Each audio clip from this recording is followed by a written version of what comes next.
नमस्कार विद्यार्थी मित्रांनो, मी श्रावण पवार आपलं सगळ्यांचं मी पुन्हा एकदा आपल्या ऑनलाईन प्लॅटफॉर्मवरती मनापासून स्वागत करतो। मित्रांनो, आजच्या ह्या लेक्चरमध्ये आपल्याला सुरुवात करायची अगदी फ्रेश युनिटला, ज्याचं नाव आहे simple stress and simple strain. तर ही जी पद्धत असते आपली की आपण कोणत्याही युनिटला किंवा कोणत्याही चॅप्टरला ज्यावेळेस आपण सुरुवात करतो तर सगळ्यात अगोदर आपण त्याचा एक मेमरी मॅप किंवा एक कन्सेप्ट मॅप आपण या ठिकाणी ड्रॉ करत असतो। विद्यार्थ्यांना या थ्रू काय होत असतं की एक आयडिया येते की आपल्याला एक्झॅक्टली ह्या युनिटमध्ये या चॅप्टरमध्ये आपल्याला कोणकोणत्या गोष्टींचा अभ्यास करायचा आहे। तर तुम्ही इथं बघू शकता simple stress and simple strain या चॅप्टरमध्ये या युनिटमध्ये जवळजवळ मी 8 सब टॉपिक्स या ठिकाणी केलेले आहेत। जर तुम्ही सेल्फ स्टडी करत असाल आणि तुम्हाला जर वाटत असेल की चला आपण आणखी एक सब टॉपिक्स करू शकतो तर तुम्ही तुमच्या पद्धतीने करू शकतात। बट मी या ठिकाणी जे मला वाटले त्या पद्धतीने मी मॅक्सिमम इथं 8 सब टॉपिक्स केलेले आहेत आणि हे मोर दॅन इनफ आहे। तर सगळ्यात अगोदर बघा तुम्ही बघू शकता त्या ठिकाणी तर आपण इथं स्ट्रेस ही कन्सेप्ट अभ्यासणार आहोत की स्ट्रेस काय आहे, त्यानंतर ह्या स्ट्रेसची डेफिनेशन, स्ट्रेसचं युनिट काय असेल, त्यानंतर टाइप्स ऑफ द स्ट्रेस आणि नेचर ऑफ स्ट्रेस। तर ह्या 4 गोष्टी ज्या आहेत त्या आपल्याला स्ट्रेस या सब टॉपिकच्या अंडर बघायच्या आहेत। त्यानंतर सेकंड जो असणार आहे तो असणार स्ट्रेन। सो अगदी स्ट्रेस प्रमाणे स्ट्रेन मध्ये सुद्धा definition of strain, then unit of the strain, त्याच्यानंतर टाइप्स ऑफ द स्ट्रेन आणि नेचर ऑफ द स्ट्रेन या कन्सेप्ट आपल्याला ह्या कन्सेप्ट जे आहेत अगदी बेसिक कन्सेप्ट आहेत यांचा आपल्याला इथं अभ्यास करायचा आहे। नेक्स्ट आहे अतिशय फेमस लॉ आहे, ज्याही वेळेस तुम्ही इलास्टिक बॉडी प्लास्टिक बॉडी यांचा अभ्यास करतात तर त्यावेळेस अगदी महत्त्वाचा लॉ आहे मित्रांनो, नोन ॲज अ हुक्स लॉ।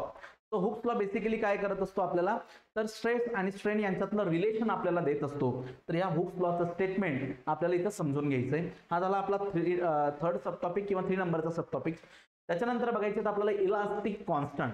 तर यामध्ये यंग्स मॉड्युलस, ज्याला मॉड्युलस ऑफ इलास्टिसिटी म्हटलं जातं, शियर मॉड्युलस किंवा शियर मॉड्युलस ऑर यालाच आपण मॉड्युलस ऑफ शियर असं सुद्धा आपण म्हणू शकतो, देन बल्क मॉड्युलस आणि पॉइझन रेशो, असे 4 प्रकारचे मॉड्युलस ऑफ इलास्टिसिटी आपल्याला ह्या ठिकाणी डिस्कस करायचे, समजून घ्यायचे विथ देअर डेफिनेशन, युनिट्स। ठीक आहे, ह्या सगळ्या गोष्टी आपल्याला बघायच्या। नंतर 5 नंबरचा सब पॉइंट आहे या ठिकाणी इलॉंगेशन। या इलॉंगेशनलाच चेंज ऑफ लेंथ असं म्हटलं जात असतं।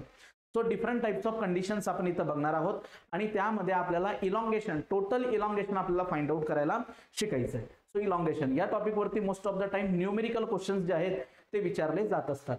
देन आहे थर्मल स्ट्रेसेस किंवा टेम्परेचर स्ट्रेसेस नावाचा सब टॉपिक।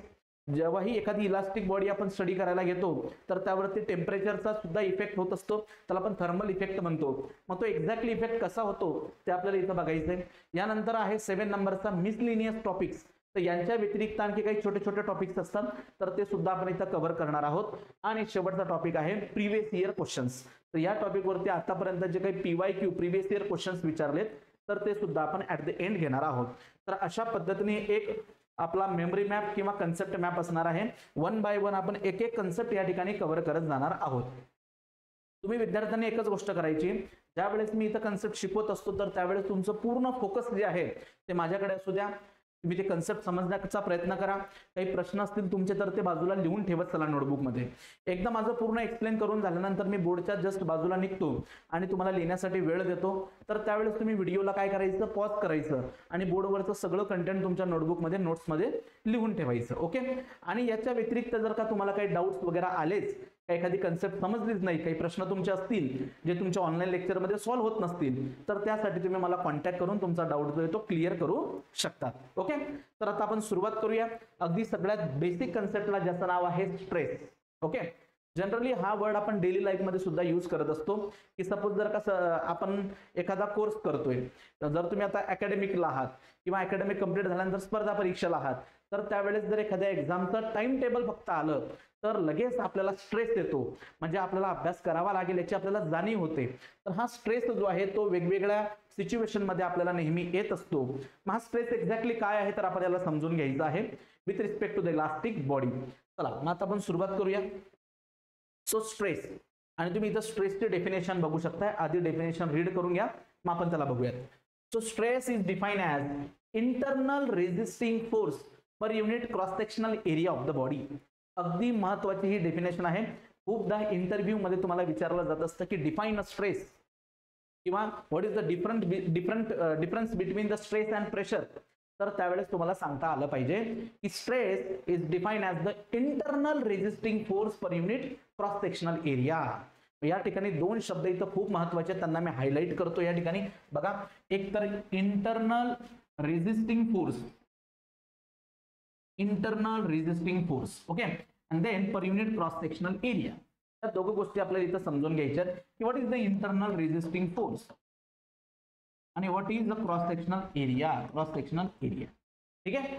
तर बघा, आणि आणखी एक कन्सेप्ट तुम्ही याच्या अगोदर ऐकली असणार, non as the pressure. Pressure, मग प्रेशर सिम्पली काय असतो बघा, मी या दोघांमधला फरक तुम्हाला समजून सांगतो. इथं stress,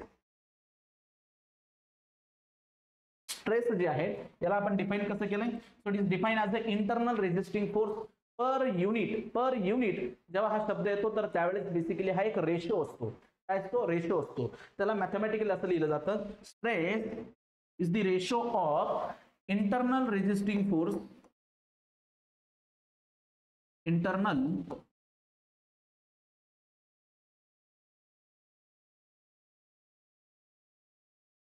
resisting force per unit cross sectional area, cross sectional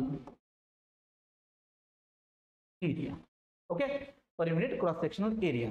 आता बघा, त्याला सिंबॉलिकली हा इंटरनल रेझिस्टिंग फोर्स जो आहे त्याला आपण आर ने डिनोट करूया, आणि हा क्रॉस सेक्शनल एरिया जो आहे त्याला मी ए ने डिनोट करतो.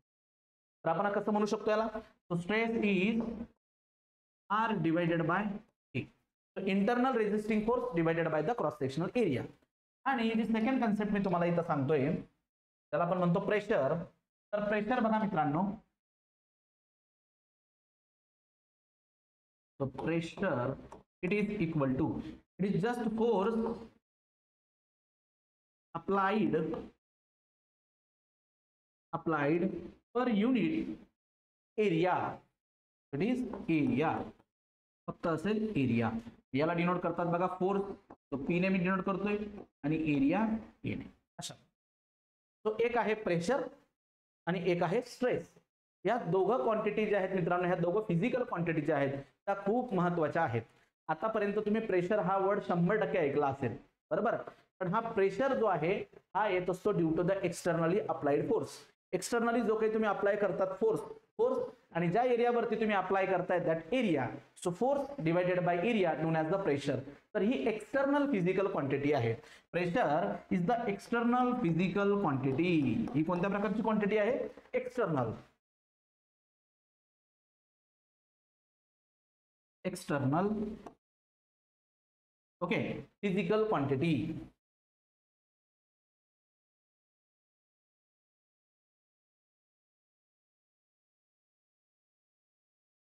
Quantity, so it is external physical quantity.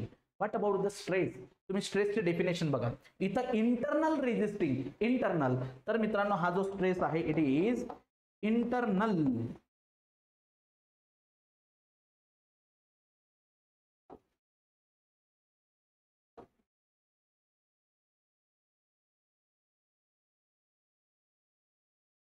Quantity, तर ही जी क्वांटिटी आहे, ही जी फिजिकल क्वांटिटी ही त्या मटेरियलच्या आतमध्ये डेव्हलप होते. It is internal one. आणि प्रेशर जो आहे तो काय? एक्सटर्नल आहे.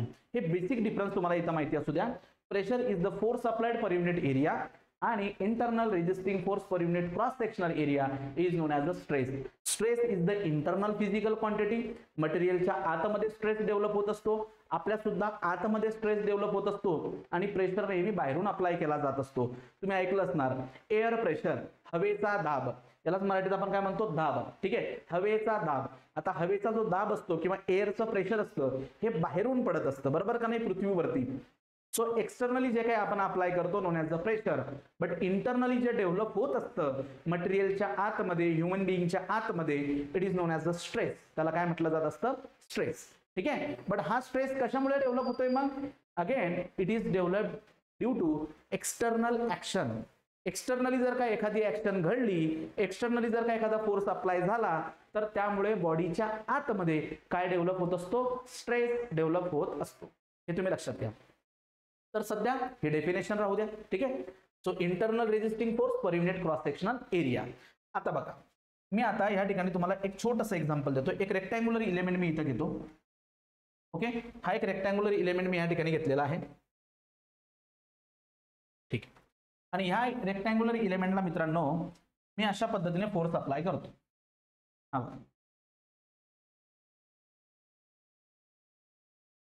हा असा फोर्स मी इथं अप्लाय करतो. ठीक आहे, हा दोघं डायरेक्शन मध्ये मी फोर्स अप्लाय केलाय. सपोज या फोर्सची मॅग्निट्यूड आहे पी आणि इकडनं सुद्धा मी फोर्स अप्लाय केलाय पी. सो याला म्हणतात बॅलन्स सेट ऑफ फोर्स. त्याला काय म्हणतात, बॅलन्स सेट ऑफ फोर्स. इकडे पी अप्लाय करतोय, इकडे पी अप्लाय करतोय, तर ही जी बॉडी आहे ती कशामध्ये, इक्विलिब्रियम मध्ये. So this is known as a balance set of force. आता जर का मी याला कट केलं, सपोज मी याला जर का कट केलं, ओके, याला जर मी इथं सपोज कट केलं आणि कट केल्यानंतर हे बघा, यस, मी त्याला या ठिकाणी कट करतोय. So it is x section. इथं मी त्याला कट करतो आणि कट केल्यानंतर फक्त हा जो लेफ्ट हँड साइडचा पार्ट आहे हा 1, याचा मी इक्विलिब्रियम कन्सिडर करतो, फक्त लेफ्ट हँड साइडचा पार्ट. मग बघा डावीकडचा पार्ट या ठिकाणी कसा दिसेल, हा बघा, फक्त डावीकडचा पोर्शन या ठिकाणी कसा दिसणार आहे.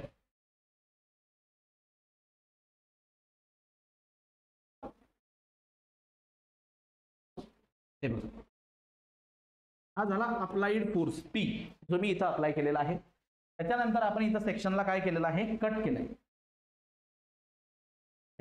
इथं आपण कट घेतलाय. आता हा जो 1 नंबरचा सेक्शन आहे, म्हणजे हा पूर्ण इलेमेंट आहे, एक rectangular element. It is subjected to the balance set of force. Balance set of force मी अप्लाय केलाय. आणि ज्यावेळेस मी balance set of force apply करतो तर त्याच्या आतमध्ये एक्झॅक्टली काय होते हे मला बघायचं आहे. त्यासाठी मी काय करतोय, मग याला कट करतोय. आता बघा ना, सपोज आता हा माझा हात आहे, या हातमध्ये, ह्या हँडच्या आतमध्ये नंबर ऑफ व्हेसल्स आहेत, त्यामध्ये ब्लड फ्लो होतोय, पण हे बाहेरून आपल्याला दिसतं का, नाही. या आतल्या साईडमध्ये काय होतं यासाठी मला कट करावं लागेल, बरोबर. मग इथं सुद्धा ह्या मेटलला किंवा ह्या इलेमेंटला, ह्या बॉडीला आपल्याला कट करावा लागतो. आणि कट केल्यानंतर हा जो काही पार्ट बनेल हा तसा एक प्रकारचा क्रॉस सेक्शन झाला. ठीक आहे, आता मी काय करणार आहे की याचं एक्झॅक्टली होतंय का ते आपल्याला बघायचं आहे. सो हा नंबर 1 आहे. आता बघा मित्रांनो, हा आहे नंबर 1, नंबर 1. ठीक आहे, आता ऑलरेडी ही बॉडी जी आहे ती कशामध्ये आहे, इक्विलिब्रियम मध्ये आहे. So the given body it is under the static equilibrium. तर बॉडी जर का स्टॅटिक इक्विलिब्रियम मध्ये असेल तर त्याचा प्रत्येक पार्ट हा सुद्धा कशात असतो, स्टॅटिक इक्विलिब्रियम मध्ये असतो. लहानपणी बघा आपण एक खेळ खेळला असणार 100% की आपण त्यामध्ये काय करतो, स्टॅच्यू. आणि एखाद्याला आपण स्टॅच्यू म्हटलं तर तो आहे त्या जागेवरती ऍज इट इज उभा राहतो, बरोबर. सो त्याची पूर्ण बॉडी जी ती इक्विलिब्रियम मध्ये, स्टॅच्यू कंडिशन मध्ये, तर त्या बॉडीवरचा प्रत्येक पार्ट सुद्धा कसा असतो, स्टॅच्यू कंडिशन मध्ये असतो, इक्विलिब्रियम मध्ये असतो. त्याच पद्धतीने जर तुम्ही balance set of force apply करताय म्हणजे ही बॉडी इक्विलिब्रियम मध्ये, मग ही बॉडी जर इक्विलिब्रियम मध्ये तर त्याचा जो काही पार्ट आहे तो पार्ट सुद्धा इक्विलिब्रियम मध्ये असणं गरजेचं आहे. मग आता बघा मित्रांनो, ज्यावेळेस आपण हा पी फोर्स अप्लाय केलाय आणि तुम्ही इथं कट सेक्शन घेतलाय, तर त्या कट सेक्शन वरती अशा प्रकारचा रेजिस्टिंग फोर्स इथं डेव्हलप झालेला असतो. अशा प्रकारचा इथं कोणत्या प्रकारचा फोर्स डेव्हलप झालेला असतो, रेजिस्टिंग फोर्स.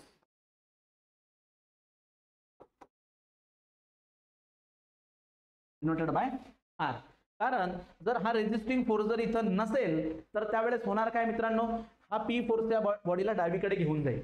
पण ऍक्च्युअल मध्ये असं होणार आहे का, नाही. का नाही, because the body is in equilibrium condition. आणि if the body is in equilibrium condition, so प्रत्येक पार्ट त्याचा इक्विलिब्रियम मध्ये असतो, म्हणजे हा पार्ट सुद्धा इक्विलिब्रियम मध्ये असणं गरजेचं आहे. मग हा पार्ट जर इक्विलिब्रियम मध्ये असणं गरजेचं आहे, हा तर अप्लाइड फोर्स आहे. मग इथं कट सेक्शनला काय डेव्हलप झालेलं असतं, आतल्या बाजूमध्ये रेजिस्टिंग फोर्स डेव्हलप झालेला असतो. आणि हा कशामुळे डेव्हलप झालेला असतो, it is due to the second part. हा जो सेकंड पार्ट आहे, हा सेकंड पार्ट पहिल्या पार्ट वरती रेजिस्टिंग फोर्स अप्लाय करतो. त्याच पद्धतीने सेकंड पार्ट वरती पहिला पार्ट हा रेजिस्टिंग फोर्स इथं अप्लाय करत असतो. आणि मग हा जो काही रेजिस्टिंग फोर्स आहे हा किती डेव्हलप होतोय पर युनिट क्रॉस सेक्शनल एरियावरती, it is known as a stress. त्याला काय म्हटलं जात असतं, स्ट्रेस. बट तुम्हाला सगळ्यांना माहिती आहे, as per the Newton's third law, for every action there is equal and opposite reaction. Actually हा जो रेजिस्टिंग फोर्स आहे मटेरियलच्या आतमध्ये, हा किती डेव्हलप होतोय, एक्झॅक्ट त्याचा अमाऊंट किती आहे हे आपल्याला काढता येत नाही. पण as per the Newton's third law, for every action there is equal and opposite reaction. त्यामुळे आपण सहज काय लिहू शकतो की P is equal to R for equilibrium condition. तुम्ही बघा 3 इडियट पिक्चर कधी ना कधी बघितलं असणार, 100% बघितलं असणार. तर त्यामध्ये 3 इडियट मध्ये एक डायलॉग आहे की त्यामध्ये तो ऍक्टर जो आहे म्हणजे आमिर खान जो आहे त्या प्रिन्सिपलला म्हणतो की इंजिनियर लोक ही खूप हुशार आहेत, त्याने आजपर्यंत असं कुठलं मशीन बनवलेलं नाही की जो आपल्या डोक्याचं प्रेशर किंवा डोक्यामध्ये डेव्हलप होणारा स्ट्रेस मोजू शकतो. लक्षात घ्या मित्रांनो, हा जो इंटरनल रेजिस्टिंग फोर्स आहे किंवा ऍक्च्युअली डेव्हलप होणारा जो स्ट्रेस आहे तो किती एक्झॅक्टली हे आपल्याला मोजता येत नाही, बट आपण त्याला इनडायरेक्ट वे मध्ये मोजू शकतो as per the Newton's third law. कसं की for every action there is equal and opposite reaction, म्हणजे जेवढी ऍक्शन आहे तेवढीच रिॲक्शन इथं डेव्हलप होणार आहे. त्यामुळे पी इज इक्वल टू काय असेल, आर असेल. समजतंय मी काय बोलतोय? तर रेजिस्टिंग फोर्स किती डेव्हलप होत असतो, जेवढी तुम्ही इथं ऍक्शन अप्लाय करतात तेवढीच. मग हा रेजिस्टिंग फोर्स ज्या क्रॉस सेक्शनल एरियावरती डेव्हलप होतोय तो एरिया जर आपण डिवाइडला घेतला तर भेटणारी क्वांटिटी जी असते it is known as a stress. त्याला काय म्हणतात, स्ट्रेस. आय होप तुम्हाला इथपर्यंतचा पार्ट जो आहे तो समजला असेल. तर काय काय गोष्टी आपण इथं बघितल्या की स्ट्रेसची definition, stress is internal resisting force per unit cross sectional area.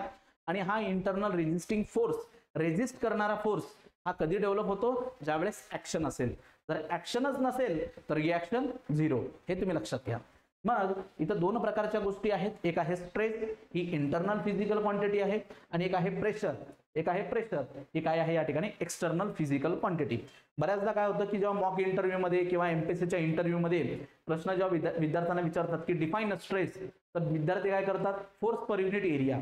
But he पूर्णपणे चुकीची डेफिनेशन आहे. फोर्स पर युनिट एरिया असं म्हणता येत नाही. फोर्स पर युनिट एरिया म्हणजे तो प्रेशर झाला. या दोघं वेगवेगळ्या क्वांटिटी आहेत. So internal resisting force per unit cross section area it is known as a stress. Okay, so I hope आता हे क्लिअर झालं असणार. तर तुम्ही काय करा मित्रांनो, आता व्हिडिओला पॉज करा आणि बोर्डवरती जे आहे ते व्यवस्थितपणे नोट डाऊन करून घ्या.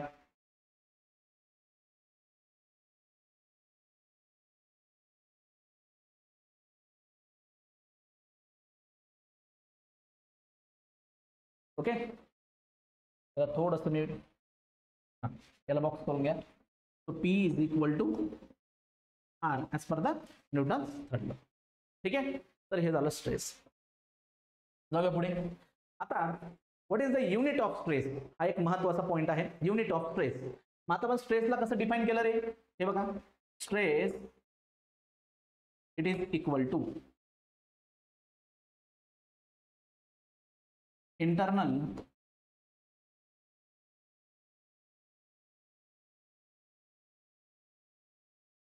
Resisting force,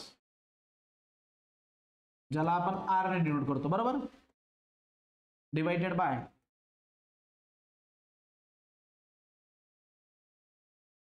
cross sectional area A.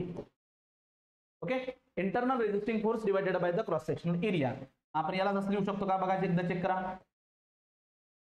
R divided by ए, बरोबर. आता हा आर जो आहे तो एक प्रकारचा काय आहे या ठिकाणी, फोर्स, हे तुम्ही लक्षात घ्या. What is the unit of force, फोर्सचं युनिट काय असतं, फोर्सचं युनिट या ठिकाणी असतं न्यूटन. न्यूटन.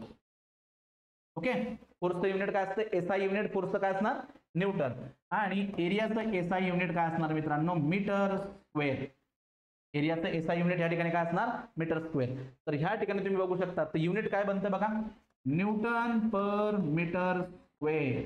आणि या न्यूटन पर मीटर स्क्वेअरलाच एक शब्द आहे पास्कल.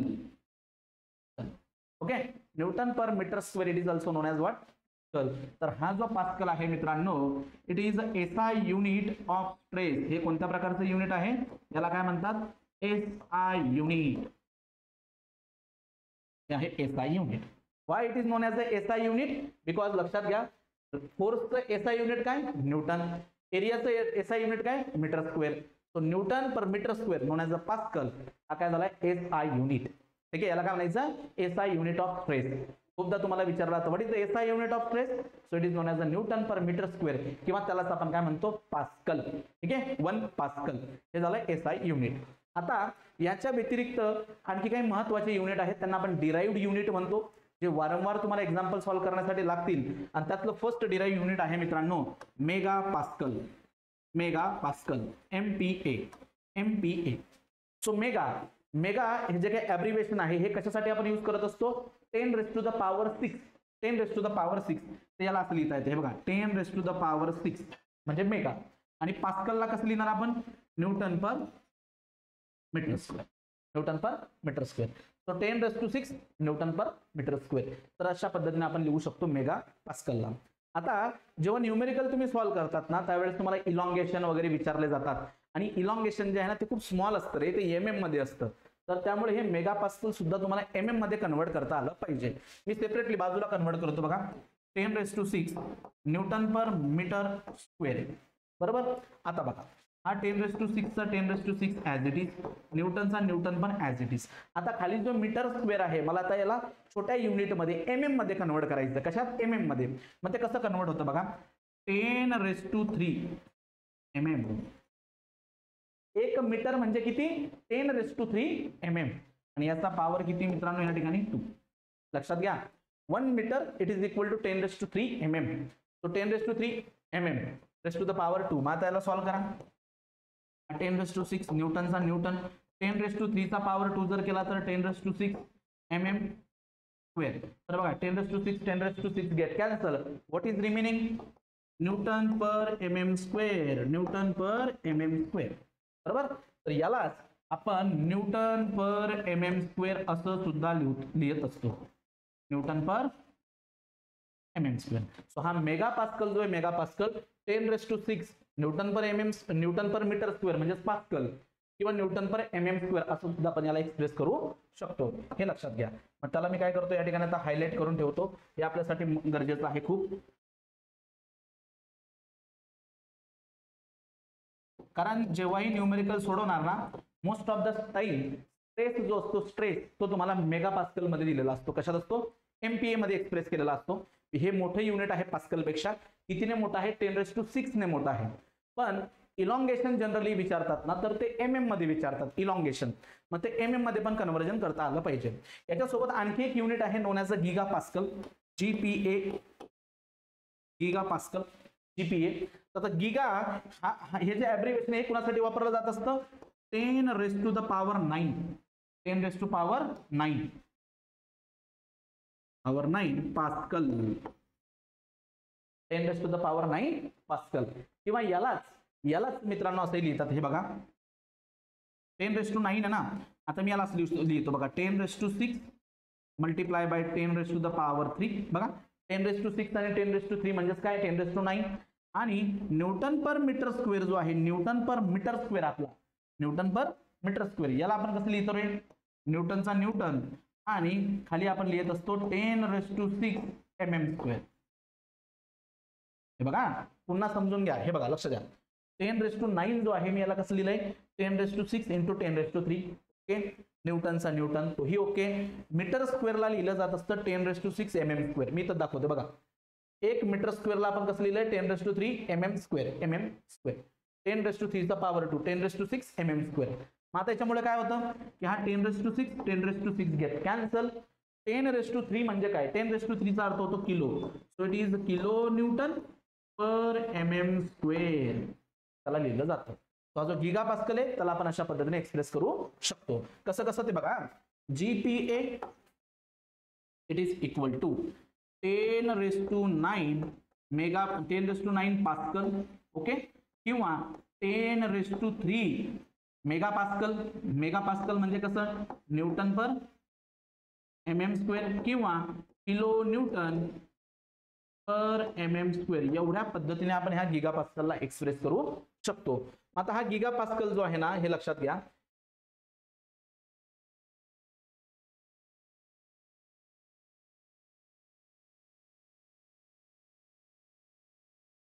ओके. Giga pascal. तर हा एक मेगा पास्कल आणि गीगा पास्कल हे दोघं तुम्हाला बऱ्याचदा लागतील. तर त्यामुळे हे तुमच्या नोटबुक मध्ये असू द्यात आणि ट्राय करा याला समजून घेण्याचा. ओके. याला ट्राय करा. तो मी काय म्हटलं तुम्हाला की स्ट्रेस जो आहे ना most of the time mega pascal मध्ये एक्सप्रेस केलेला असतो. आणि जे इलास्टिक कॉन्स्टंट असतात, Young's modulus, modulus of rigidity, bulk modulus, Poisson ratio तर नाही, हे 3 जे इलास्टिक कॉन्स्टंट आहेत ते most of the time GPa giga pascal मध्ये एक्सप्रेस केलेले असतात. हे मेगा पास्कल पेक्षा सुद्धा मोठं युनिट आहे GPa. So pascal Newton per metre square, त्यापेक्षा मोठं मेगा पास्कल, आणि मेगापेक्षा मोठा कोणता असतो या ठिकाणी गीगा पास्कल. ठीक आहे. तर त्यामुळे हे युनिट तुमचं इथं कन्व्हर्जन पण तुम्हाला आले पाहिजेत आणि हे माहिती असणं गरजेचं आहे. आणि पास्कल हे तुमचं एसआय युनिट आहे. हे कोणत्या प्रकारचं युनिट आहे? SI unit. मी असं कलर चेंज करून घेतो इथं बघा, it is SI unit. Okay, मग चला व्हिडिओ पॉज करा आणि लिहून घ्या बरं हे सगळं.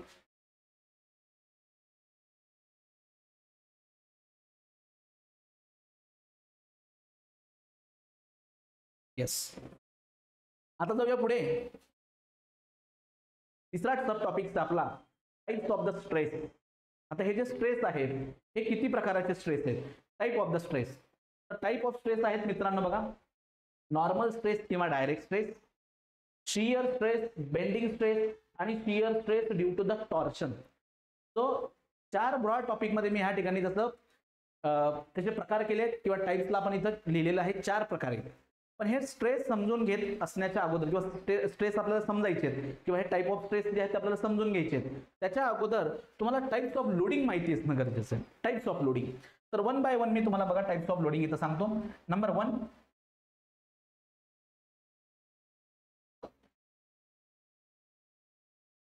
Axial loading. Axial loading. Okay, आणि याला एका शब्दात लिहून देतो बघा तुम्हाला. What is the axial loading? Load किंवा force acting along the longitudinal axis किंवा acting along the axis only. ठीक आहे, तो फोर्स किंवा ऍक्सियल लोडिंग म्हणजे काय? ऍक्टिंग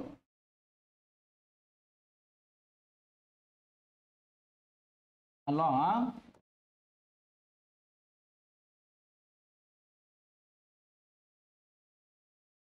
longitudinal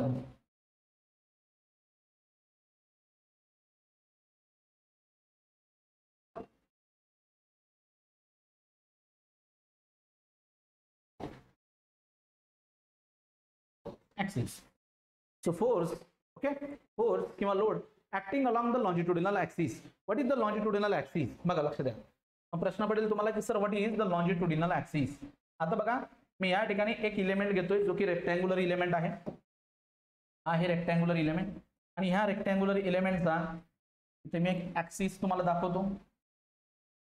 ओके, हा एक ऍक्सिस तुम्हाला मी या ठिकाणी दाखवतो. राहू दे त्याला असं. आता ह्या रेक्टँग्युलर इलेमेंट बद्दल जर आपल्याला डिस्कस करायचं आहे तर एक गोष्ट लक्षात घ्या. हे जे तुम्ही बघताय ना मित्रांनो, याला आपण त्याची म्हणूया लेंथ. याला काय म्हणू आपण? लेंथ. ही आहे लेंथ. ठीक आहे, ही त्याची काय आहे? लेंथ. सो द ऍक्सिस, जो ऍक्सिस या लेंथला पॅरलल असेल, the axis which is parallel to the length, it is known as a longitudinal axis. आता हा ऍक्सिस कोणत्या प्रकारचा ऍक्सिस झाला आपला? So it is our longitudinal axis.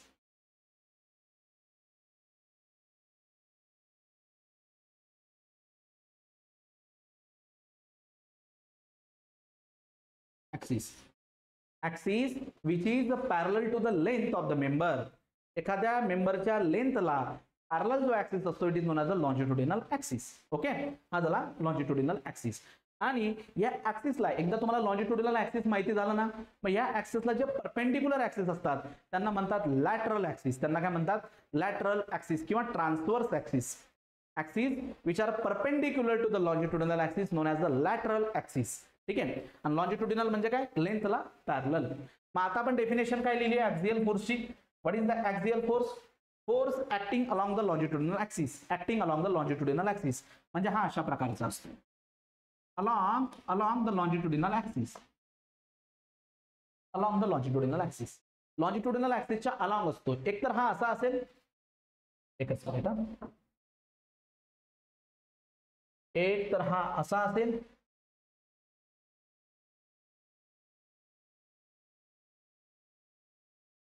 किंवा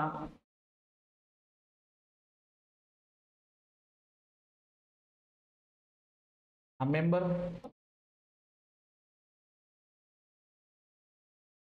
त्याचा लॉन्जिट्युडिनल ऍक्सिस. ओके, आणि हा अशा पद्धती, अशा पद्धती. बघा हा सुद्धा अलॉंग द ऍक्सिसच आहे, हा पण अलॉंग ऍक्सिस आहे. पण या दोघांमध्ये फरक काय? हा आहे पुश टाईपचा फोर्स. पुश करतोय त्या मेंबरला, काय करतोय तो? पुश करतोय, कंप्रेस करतोय. म्हणून याला म्हणतात compression, compressive force. It is compressive force किंवा कंप्रेशन.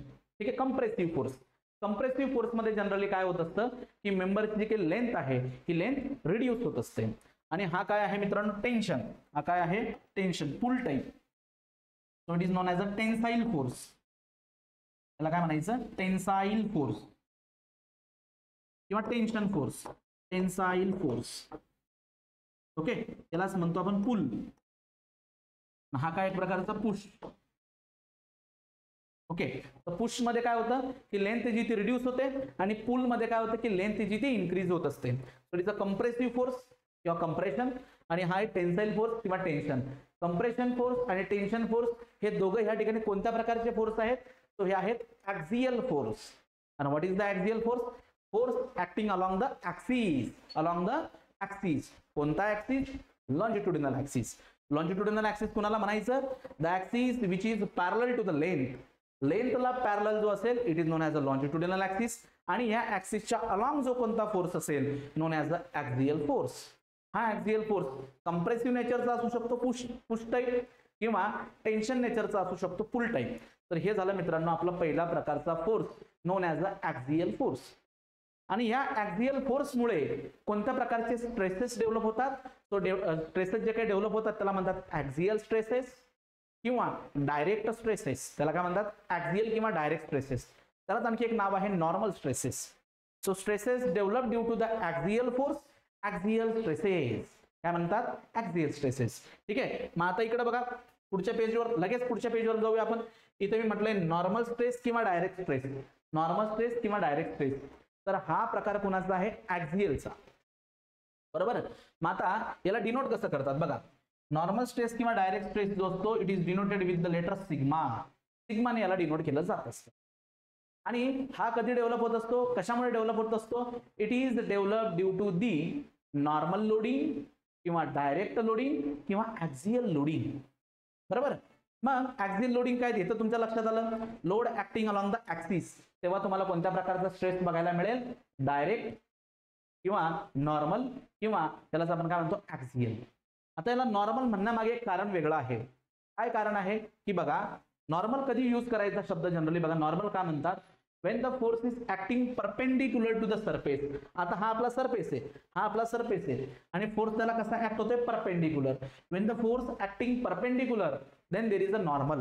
त्याला आपण म्हणतो नॉर्मल. मग इथं बघा बरं, इथं फोर्स कसा ऍक्ट होतोय, इथं जो काही क्रॉस सेक्शन आहे मित्रांनो, हा अशा पद्धतीचा जो काही क्रॉस सेक्शन आहे, हा क्रॉस सेक्शन, या क्रॉस सेक्शनला हा फोर्स कसा ऍक्ट होतोय, perpendicular. So again it is known as what, normal. हा काय आहे, नॉर्मल. समजते तुम्हाला मी काय म्हणतोय. सो नॉर्मल, डायरेक्ट, ऍक्सियल हे जे स्ट्रेसेस आहेत हे कशामुळे डेव्हलप होत असतात, ऍक्सियल लोडिंगमुळे. क्लिअर. So axial loading. आणि बघा त्याचं बेस्ट एक्झाम्पल तुम्ही बघू शकता, हे बरेचसे इमेजेस मी इथे घेतलेले आहेत.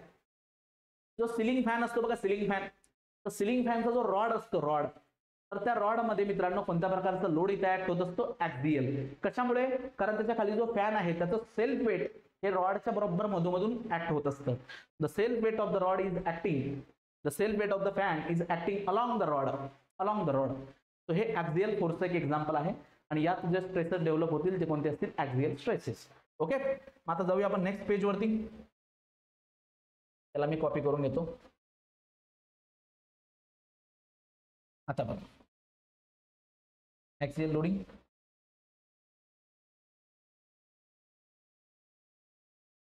आता नंबर 2 मी काढून टाकतो इथून. ठीक आहे. नाव नंबर 2.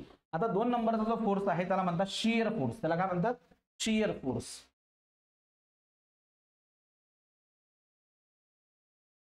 शियर फोर्स किंवा याला दुसरा शब्द आहे tangential force. Shear force, tangential force किंवा शियर फोर्स. आता हा फोर्स कसा ऍक्ट होत असतो, तर शियर फोर्स और tangential force always acting parallel to the surface. So it is acting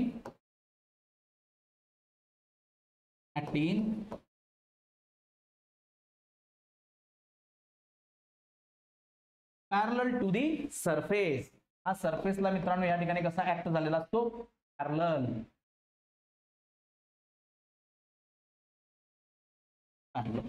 जर सरफेसला एखादा फोर्स जर का सरफेसला पॅरलली ऍक्ट होत असेल तर त्याला तुम्ही म्हणायचं शियर फोर्स. आता बघा हा सरफेस आहे का नाही, आता मी याला जेव्हा पुसतो, बघा मी याला जेव्हा पुसतो तर त्यावेळेस मी फोर्स कसा अप्लाय करतोय, पॅरलल टू द सरफेस, म्हणजे मी कोणता फोर्स अप्लाय करतोय, शियर फोर्स. आणखी बघा काही एक्झाम्पल आहेत जे रिअल लाईफ एक्झाम्पल आहेत, इथं तुम्ही बघू शकतात. बघा हा व्यक्ती या ठिकाणी ब्रेड जो आहे तो कट करतोय, ब्रेड कट करतोय, तर ब्रेड कसा कट करतोय तो तुमच्या लक्षात येतंय का, की त्या ब्रेडच्या सरफेसला पॅरलल तो नाईफ फिरवतो, तो चाकू जो आहे तो पॅरलल टू द सरफेस आहे. तर इथं तो कोणत्या प्रकारचा फोर्स अप्लाय करतोय, शियर फोर्स.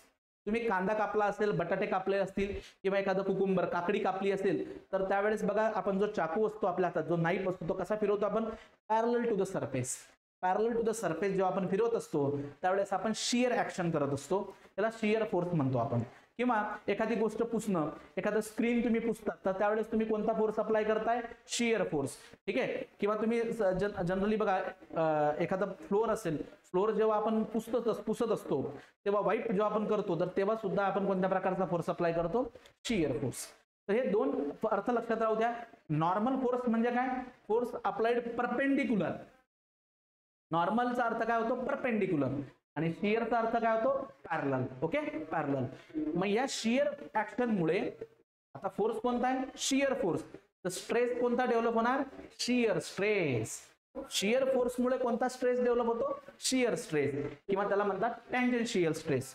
मग तो आपण बघूया. हा बघा, हा shear stress it is also known as a tangential stress. यालाच काय म्हणतात, टँजेन्शियल स्ट्रेस. हा कशामुळे डेव्हलप होतोय, ज्यावेळेस शियर फोर्स असेल तिथं शियर स्ट्रेस असणार, जिथं नॉर्मल फोर्स असेल तिथं नॉर्मल स्ट्रेस असणार. आणि शियर फोर्स मित्रांनो टाऊ या सिम्बॉलने डिनोट केलं जातं. टाऊ हा काय आहे, टाऊ हा काय, सिग्मा आहे, टाऊ आहे.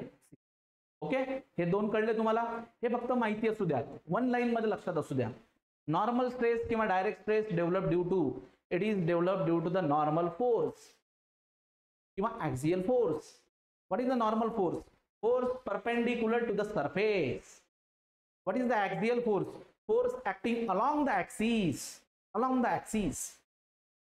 What is the shear force? Force acting parallel to the surface.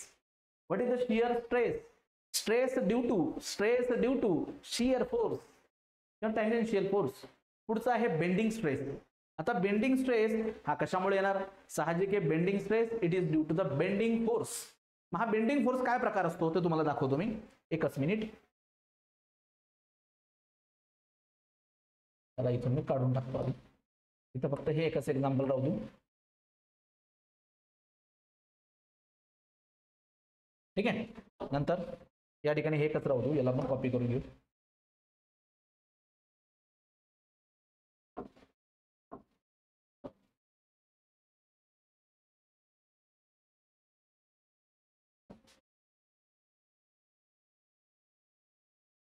ठीक आहे, हा झाला type shear force. Okay, next bending. आता बघा इथं तुम्ही एक्झाम्पल बघू शकता, बेंडिंग ऍक्शन तुम्ही इथं बघू शकता. ही आहे bending action number 3.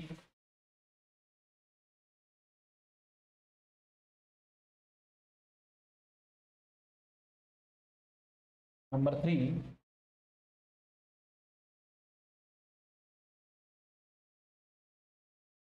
Transverse loading म्हणतात.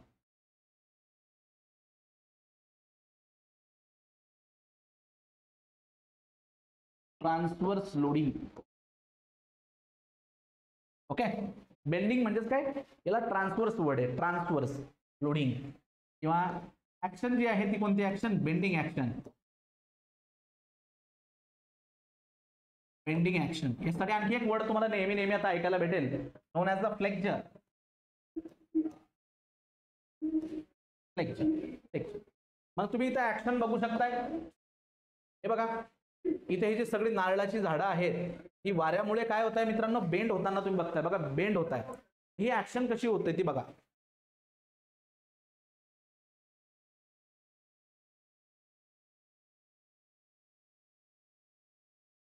हा बघा एक रेक्टँग्युलर इलेमेंट मी नेहमीप्रमाणे इथं घेतोय, हा त्याचा ऍक्सिस. ओके, आणि मी त्याला इथं सपोर्ट दाखवतो अशा पद्धतीने छान. म्हणजे हा कोणत्या प्रकारचा एलिमेंट झाला मग? सो हा आहे बीम. हा काय आहे आपला? बीम. हा स्ट्रक्चरल एलिमेंट आहे बीम, ज्यामध्ये हे दोघं इथं तुम्ही बघू शकताय कॉलम आणि आहे बीम. आता हा बीमचा हा कोणता ऍक्सिस झाला रे? हा कोणता ऍक्सिस झाला बीमचा? So it is known as a longitudinal axis. Why it is a longitudinal axis? कारण ही लेंथ आहे आणि लेंथला पॅरलल. हा बघा, हा आहे लेंथला पॅरलल. एकच मिनिट हा. लेंथला पॅरलल लॉन्जिट्युडिनल ऍक्सिस. हा आहे लॉन्जिट्युडिनल ऍक्सिस. आणि या लॉन्जिट्युडिनल ऍक्सिसला जे परपेंडिक्युलर ऍक्सिस असतात त्याला आपण म्हणतो लॅटरल किंवा ट्रान्सवर्स. आता ट्रान्सवर्स लोडिंग काय प्रकार असेल? ट्रान्सवर्स लोडिंग या लॉन्जिट्युडिनल ऍक्सिसला परपेंडिक्युलर तर अशा प्रकारची लोडिंग बघा. हा पॉइंट लोड, ओके. त्यानंतर हा युनिफॉर्म डिस्ट्रीब्युटेड लोड किंवा हा युव्हीएल. हे कोणत्या प्रकारची लोडिंग झाली मित्रांनो? बघा, ही जी लोडिंग आहे ही कोणत्या प्रकारची लोडिंग आहे? It is known as a transverse loading. तर ही लोडिंग कोणती झाली?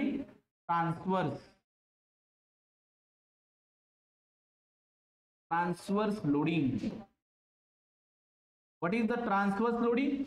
Loading perpendicular to the longitudinal axis. Transverse loading. आणि ह्या ट्रान्सवर्स लोडिंग मुळे काय होतं की हा जो काही बीम इलेमेंट आहे, हा बघा, हा जो बीम इलेमेंट आहे, या बीम इलेमेंट मध्ये आपल्याला बेंडिंग ऍक्शन बघायला मिळते. कोणती ऍक्शन? बेंडिंग ऍक्शन आपल्याला इथं बघायला मिळते. बघा एकच मिनिट हा. हा बीम इलेमेंट जो आहे तो अशा प्रकारे बेंड करतो. So it is bending like this. हा अशा प्रकारे इथं बेंड होताना आपल्याला बघायला मिळतो. So it is a bending action. Bending, sagging bending action आहे. पण ही बेंडिंग ऍक्शन कशामुळे पॉसिबल झाली? It is due to the transverse loading. हा जो लोड आहे, वरतून येणारा जो लोड आहे, हा ट्रान्सवर्स लोड आहे. सो ट्रान्सवर्स लोडिंगमुळे या ठिकाणी बीम जो आहे तो काय झाला? बेंड झाला. Bend. So it is a bending action. Bending action कधी होत असते? Due to the transverse loading. What is the transverse loading? Loading perpendicular to the longitudinal axis. या बघा, या झाडांमध्ये पण बघा, हा नारळाचं झाड जर बघितलं तर त्याचं पूर्ण जे खोड आहे, उभं खोड, हा त्याची लेंथ झाली. आणि वारा कसा येतो? लेंथला परपेंडिक्युलर वारा येतोय. लेंथला परपेंडिक्युलर म्हणजे ट्रान्सवर्स लोडिंग. तर त्यामुळे काय होताना बघ, काय दिसतंय तुम्हाला इथं? Bending action. इथं काय बघायला मिळते? Bending action. सो ही बेंडिंग ऍक्शन जे आहे it is due to transverse loading. Okay. कशामुळे? ट्रान्सवर्स लोडिंग मुळे होत असते. आणि मग पुढचा आहे बेंडिंग स्ट्रेस. बेंडिंग स्ट्रेस कशामुळे डेव्हलप होणार आहे? It is due to the bending action.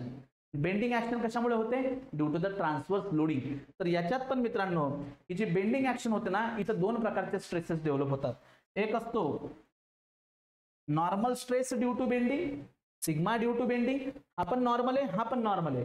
पण हा normal due to the axial आहे. ड्यू टू द ऍक्सियल हा जो आहे it is due to axial force. Normal कशामुळे? Due to the axial force. पण हा नॉर्मल कशामुळे? Due to the bending. आणि इथं पण शियर डेव्हलप होत असतो. पण हा शियर कशामुळे डेव्हलप होत असतो? Due to the bending. तो ज्या वेळेस बेंडिंग ऍक्शन होते तिथे दोन प्रकारचे स्ट्रेस डेव्हलप होत असतात. Normal stress due to bending, shear stress due to bending.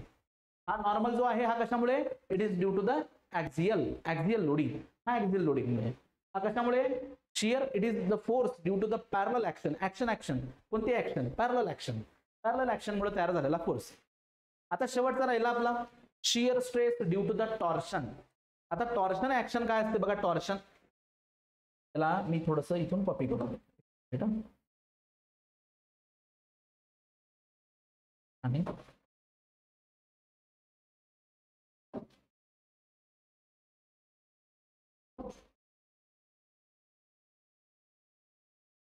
हे बघा, टॉर्शन ऍक्शन काय असते? ज्या वेळेस आपण लॉन्जिट्युडिनल ऍक्सिसला पीळ देतो, आपण त्याला पीळ देतो, त्याला टॉर्शन म्हणतो आपण. बरं, तुम्ही टी शर्ट पिळलेला असेल त्यावेळेला आपण पीळ देतो बघा. सो ट्विस्टिंग ऍक्शन आपण घडवून आणतो.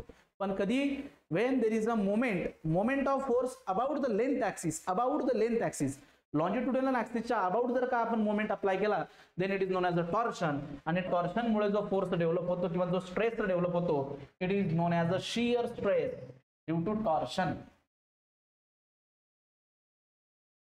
हे बघा, त्याला इथं राहू द्या. नंबर 4,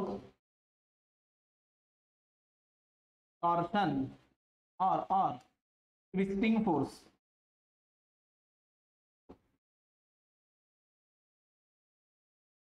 फोर्स हा कशामुळे डेव्हलप होतो बघा, मोमेंट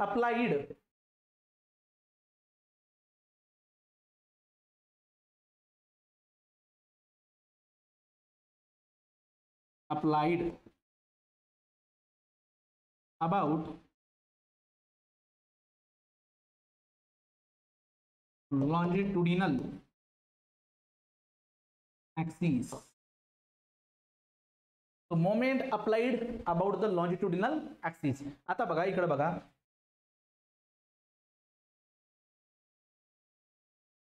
आता एक सर्क्युलर शाफ्ट आहे बरं का, हा काय आहे, एक प्रकारचा सर्क्युलर शाफ्ट आहे, सर्क्युलर डायमीटर आहे त्याचा, आणि इथं फिक्स केलंय त्याला, इथं आपण त्याला फिक्स केलं, हा त्याचा लॉन्जिट्युडिनल ऍक्सिस झाला, हा त्याचा लॉन्जिट्युडिनल ऍक्सिस झाला.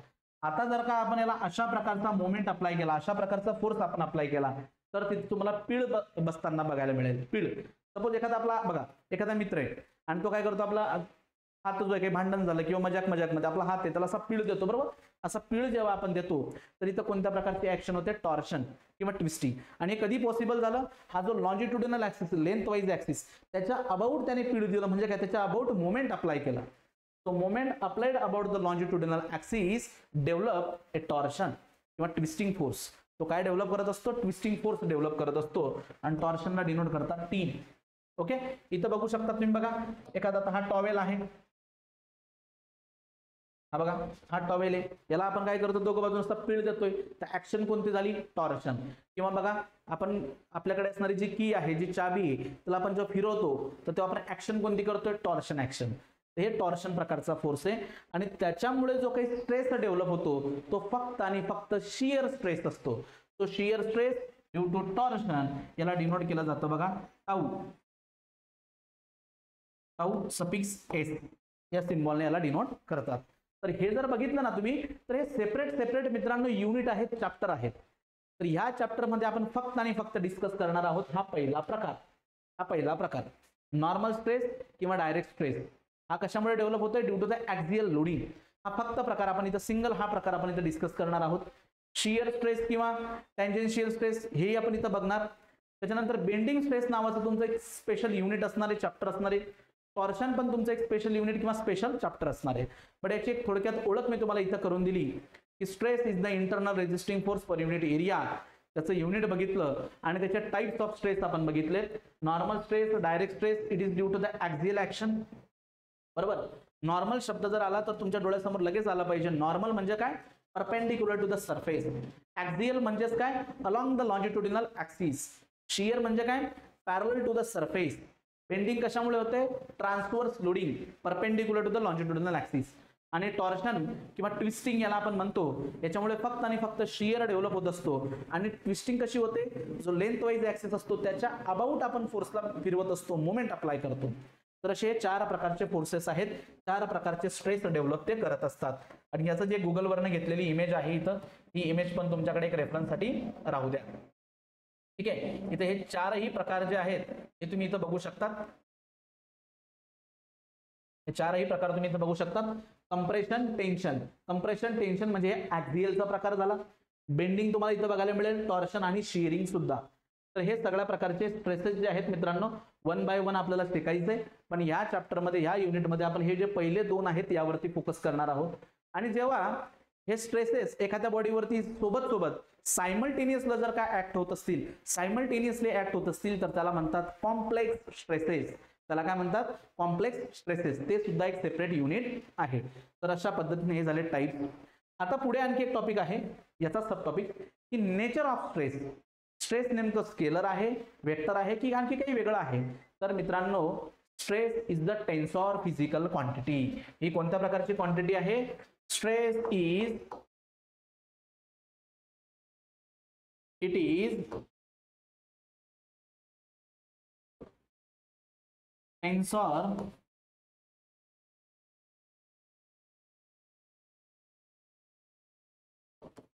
क्वांटिटी. हे बघा, stress, strain, moment of inertia या सगळ्या टेन्सॉर क्वांटिटी आहे.